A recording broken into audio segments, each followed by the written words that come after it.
ICDS DPO का बड़ा बयान। पोषण ट्रैकर पर कार्य नहीं करने वाली आंगनवाड़ी कार्यकर्ताओं को किया जाएगा चयन मुक्त। वहीं डिमोटिवेट करने वाली आंगनवाड़ी कार्यकर्ताओं पर होगी एफआईआर। पोषण ट्रैकर पर ऑनलाइन काम नहीं करने को लेकर मोबाइल खराब का कर रहे बहाना।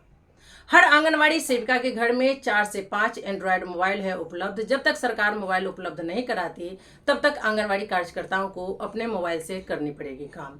जी नमस्कार, मैं सविता कुमारी यादव। अब भारतवर्ष की तमाम आंगनवाड़ी सेविका सहायिका बहनों का आपका अपना यूट्यूब चैनल सविता कुमारी यादव में हार्दिक स्वागत करती हूँ, नंदन करती हूँ, अभिनंदन करती हूँ। बहनों, जैसा कि आप लोगों को मालूम है कि पोषण ट्रैकर पर एफआरएस सिस्टम से टीएचआर वितरण करने को लेकर दिसंबर 2024 में ही महिला एवं बाल विकास मंत्रालय भारत सरकार की ओर से हर राज्य सरकारों को निर्देशित कर दी गई थी। लेकिन उस समय ये कार्य पूरा नहीं हो पाया, तो फिर इस समय को आगे बढ़ाते हुए 1 अप्रैल 2025 से इसको 100% लागू करने को लेकर निर्देशित किया गया ताकि पारदर्शिता आ सके। वहीं आंगनवाड़ी संगठन के द्वारा एक बार नहीं, 2 बार नहीं, बल्कि बारंबार आईसीडीएस निदेशक महोदय से लेकर महिला एवं बाल विकास मंत्रालय भारत सरकार तक पत्र लिखा गया, जिसमें कहा गया कि आंगनवाड़ी कार्यकर्ताएं ऑनलाइन काम करने से पीछे नहीं हटती है। आज तक जो भी केंद्र सरकार हो या राज्य सरकार हो, जो भी 6 सेवाएं के अलावे कार्य दी है, जो भी अभियान चलाई है, जो भी योजनाएं चलाई है, उसको 100% धरातल तक पहुंचाने वाली आंगनवाड़ी कार्यकर्ताएं हमेशा अग्रसर रही है। पोषण ट्रैकर में जो एफआरएस सिस्टम लागू की गई है, एफआरएस सिस्टम से 100% टीएचआर भी करेंगे।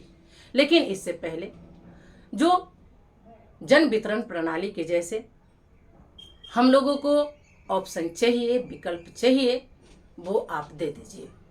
जो कि ये नहीं दे रहे हैं, अब इस पे भी हम लोग कोई टिक्का टिप्पणी नहीं करेंगे, क्योंकि सरकार की मंशा है लाभार्थी कम हो और इनका पैसा बचे। हालांकि ये अपनी गलती हम लोगों के मत्थे मढ़ने चाह रहे हैं, जो होने से रहा। हम लोगों ने कई बार पत्राचार किया। अभी तक पोषण ट्रैकर में जो एफआरएस सिस्टम में हमने बदलाव को लेकर लिखा, कोई बदलाव नहीं किया गया। तो आंगनवाड़ी केंद्र पर जो लाभार्थी आएंगे उनको टीएचआर दिया जाएगा एफआरएस सिस्टम से। अगर एफआरएस से अगर उनका फेस कैप्चरिंग नहीं होता है, ईकेवाईसी नहीं होता है, वैसे लाभार्थी को हम लोग टीएचआर नहीं देंगे। वो पब्लिक का काम है, वो जाकर सरकार से या पदाधिकारी से लड़े, हम लोगों को टेंशन नहीं लेना है। बात अब आती है मोबाइल की। तो जो महोदया कह रही है कि आंगनवाड़ी कार्यकर्ताओं के घर में 4 से 5 मोबाइल है, जब इतने दिनों से एफआरएस सिस्टम से काम नहीं हुआ तो महीना 2 महीना और नहीं होगा। अन्य राज्य सरकारों ने आंगनवाड़ी कार्यकर्ताओं को आज से 2-3 महीना पहले नया 5G एंड्रॉयड मोबाइल उपलब्ध करा दी, तो बिहार सरकार को उपलब्ध कराने में क्या दिक्कत है? 2 महीना बाद उपलब्ध कराएंगे, 2 महीना बाद ही एफआरएस सिस्टम से काम होंगे। 2 महीने में कितना भ्रष्टाचार हो जाएगा, कितना लूट खसोट हो जाएगा। लेकिन यहाँ तो है कि आंगनवाड़ी कार्यकर्ताओं के घर में ऑलरेडी 4-5 एंड्रॉयड मोबाइल है। जब तक सरकार नहीं देती है, आपको उसी मोबाइल से काम करनी होगी। आपको 2000 रुपए रिचार्ज की राशि दी जा रही है सरकार के द्वारा, जबकि 3599 से सालाना पैकेज कहीं कम नहीं है। उसमें भी आपको 1499 रुपया अपने पास से लगाना पड़ेगा। जब इतना दिन टीएचआर नहीं हुआ एफआरएस सिस्टम से, तो 2-4 महीना और से ही जो संघ द्वारा बार बार पत्राचार के माध्यम से आपसे मोबाइल रिचार्ज की पैसे मांगी जा रही है, आप वो दे नहीं रहे हैं। हम ही यूट्यूब बना रहे हैं जो ये सेविकाओं के हित में है, लेकिन ये हर आंगनवाड़ी कार्यकर्ताओं के पास नहीं पहुंच पा रही है। पहुंचती है तो वो सही से इस वीडियो को देखते नहीं है। फिर आप कैसे समझ लेते हैं कि एफआरएस सिस्टम से टीएचआर वितरण करने के लिए आप जो लिंक भेज दीजिएगा उसको देखकर हम सीख जाएंगे? जो संघ द्वारा इन लोगों को निर्देश दिया जाता है, वीडियो के माध्यम से इनको बताया जाता है कि हम लोग को कैसे करना है, ये लोग नहीं सुन पा रहे हैं। फिर आपका यूट्यूब चैनल देखकर ये एफआरएस सिस्टम से कैसे काम कर लेंगे? इसके लिए आंगनवाड़ी कार्यकर्ताओं को सही से प्रशिक्षण देनी पड़ेगी, जो कि आप लोग नहीं दे पा रहे हैं। तो जितना भी आपकी कमियां हैं आंगनवाड़ी कार्यकर्ताओं के मत्थे मढ़ रही है, और आंगनवाड़ी कार्यकर्ताएं उफ तक नहीं कर रही है। जैसे एक कौवा था और एक बिल्ली, दोनों आपस में लड़ रहे थे, झपट्टा मार रहे थे। चारों तरफ से कौवा का झुंड आया और उसके सर पे कांव कांव कांव कांव कांव कांव कर रहा था, लेकिन कोई वहां पे मदद करने के लिए नहीं गया।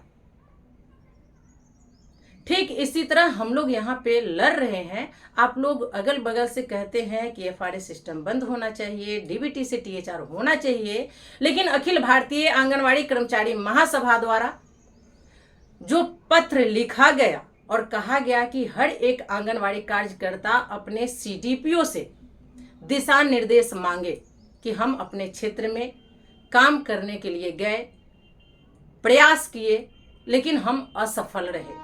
किसी का आधार से मोबाइल लिंक नहीं है तो उस महिला का जो आधार में मोबाइल लिंक है वो मायके का है, मायके वाले ओटीपी नहीं दे रहे हैं, कहीं ओटीपी जा ही नहीं रहा है। जो ई-केवाईसी में उनके हस्बैंड का या घर परिवार का नंबर दिए, या तो वो नंबर बंद हो चुका या ओटीपी जाता है तो वो नहीं देते हैं। आप लोगों को पता होगा कि पहले सिम जो था 49 रुपया 50 रुपया में आता था, जैसे भी हो आता था, तो लोग रिचार्ज नहीं करा करके सिम ही बदल लेते थे। आप लोगों को समझ में आ रही है कि अब एक सिम तो आपको परमानेंट रखना ही पड़ेगा। तो अब लोग जागरूक होंगे, अब इसको ई-केवाईसी में देंगे, तब जाकर के कुछ समय लगेगा, अभी भी 100% नहीं होगा। लेकिन सरकार नहीं समझ रही है, हमारी आंगनवाड़ी कार्यकर्ताएं भी नहीं समझ रही है। जो डीपीओ का बयान आया है जो कह रही है कि हर जिले में 37% 38% हो रहे हैं, सभी जगह मोबाइल एक ही मिला था, फिर आपका मोबाइल खराब कैसे? ये सवाल उनका बिल्कुल सही है। मोबाइल तो सबों का खराब हो गया, लेकिन कुछ हमारे ही बीच से जो आंगनवाड़ी कार्यकर्ताएं हैं वो अपने मोबाइल से काम कर रही हैं, जो बड़े परिवार से आती है, जो संपन्न परिवार से आती है, उनके घर में ऑलरेडी 4-5 मोबाइल होंगे। लेकिन जो गरीब गुरबा परिवार से हमारी आंगनबाड़ी कार्यकर्ताएं आ रही है, जो एक समय खाती है तो दूसरे समय के लिए सोचती है, उनके पास मोबाइल कहां से आएगा? वो काम कहां से कर पाएंगे? तो एक आंगनबाड़ी कार्यकर्ताएं ही दूसरी आंगनबाड़ी कार्यकर्ता का दुश्मन बन रही हैं। आज अगर किसी भी आंगनबाड़ी कार्यकर्ता का जॉब जा रहा है या जो मोटिवेट कर रही है कि ये सब डिमांड आप करिए सरकार से, डिमांड क्यों ना करे भाई? हमें कार्य करने के लिए जो जो सुविधाएं चाहिए वो सुविधाएं तो हम सरकार से मांगेंगे ही, लेकिन मांगने वाले मांग रहे हैं और अन्य कार्यकर्ताएं काम कर रही हैं, तो संघ को भी कमजोर कर रही हैं। और जो हम लोग मास लेवल पे जिस सेविकाओं की लड़ाई लड़ रहे हैं वो सेविकाएं कहीं की नहीं रह पा रही है। संगठन पे भी उनका विश्वास उठ जा रहा है कि हम आपके बात पे चलते हैं, और पदाधिकारी हम पे कार्रवाई कर रही है। बीच में मजा वो आंगनवाड़ी कार्यकर्ताएं मार रही है जो संपन्न परिवार से है। तो वैसे लोगों को दरकिनार करिए। कभी जब वो बुरे वक्त में फंसे तो लाख कुछ भी हो जाए उनका सपोर्ट मत कीजिएगा, कभी मत कीजिएगा, क्योंकि आज आपके दुखों का कारण वो है तो कल उनके सुख में भी और दुख में भी हम साथ नहीं देंगे। इस बात को याद रखिए। जब बुरा दौर चल रहा है तो कोई आपके साथ नहीं होगा, और जब अच्छे दिन आएंगे तो वो चाहे कितना भी दूर का रिश्तेदार हो, वो अपने आप को आपका सगा बताएगा। तो खैर छोड़िए इन बातों को। जो डीपीओ ने खबर प्रकाशित करवाई है दैनिक भास्कर में, वो मैं आप लोगों को सुनाती हूँ। आप लोग सुनने के बाद प्रतिक्रिया जरूर दीजिएगा। तो आप देख सकते हैं, संघ मोबाइल के बिना काम ऑफलाइन मोड में करने पर अड़ी, तो डीपीओ ने सेविकाओं को दिए निर्देश।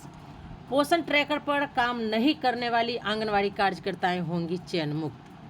ये खबर पूर्णिया जिले से आ रही है, जो कि भास्कर पेपर में प्रकाशित करवाई गई है। तो आइए विशेष रूप से आप लोगों को मैं पढ़कर सुनाती हूँ। पोषण ट्रैकर पर काम नहीं करने वाली सेविकाओं पर कार्रवाई होगी। जो सेविका डिजिटल कार्य नहीं करेगी उस पर कठोर विभागीय कार्रवाई होगी। चयन मुक्ति की प्रक्रिया भी अपनाई जाएगी। सोमवार को डीपीओ डेजी रानी ने प्रखंड के सभी सेविकाओं की वर्चुअल बैठक बुलाई और उसमें सेविकाओं को स्पष्ट निर्देश दिया। उन्होंने आगे कहा कि सरकार का आदेश विभाग को मानना पड़ता है, वैसे ही सेविकाओं को विभागीय निर्देशों का पालन करना पड़ेगा। किसी भी प्रकार का बहाना स्वीकार नहीं किया जाएगा। सेविकाएं अपने अपने केंद्रों में सरकार की जन कल्याणकारी योजनाओं को एंड्रॉयड मोबाइल से विभागीय स्तर पर अपलोड करें।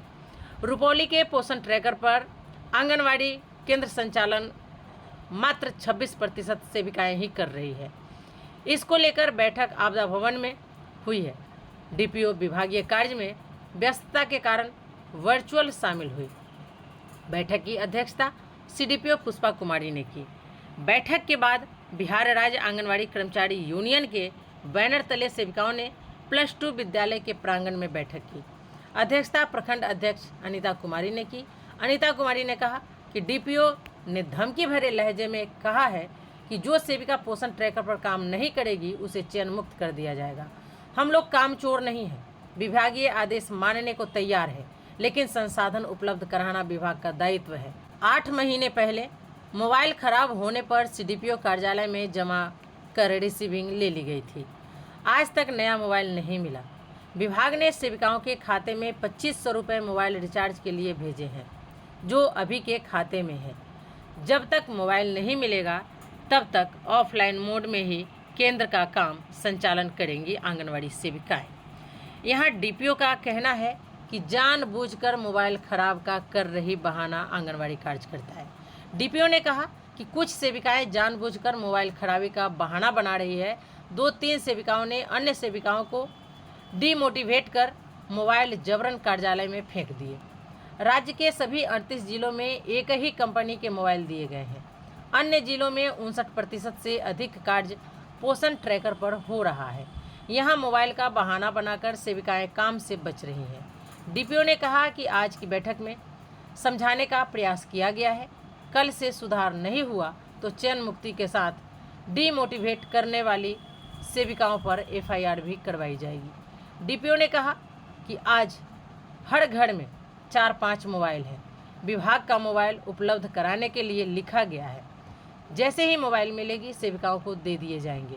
फिलहाल सेविकाओं को खुद के मोबाइल से काम करना चाहिए। जिले से एक एक्सपर्ट भेजा गया है जो सेविकाओं को ऐप पर काम करवाना सिखाएगा। तो ये थी सच्चाई। जो आंगनवाड़ी कार्यकर्ताओं को मोटिवेट करती हैं, उनको डीमोटिवेट करने का आरोप लगाकर एफआईआर दर्ज करने की बात कही गई है। इस पे उनके संगठन के द्वारा क्या कदम उठाया जाता है, अब इसका हमें इंतजार है। तो फिर मिलते हैं अगले वीडियो में कुछ और नई जानकारियों के साथ। तब तक के लिए आप हमें विदा दीजिए। नमस्कार।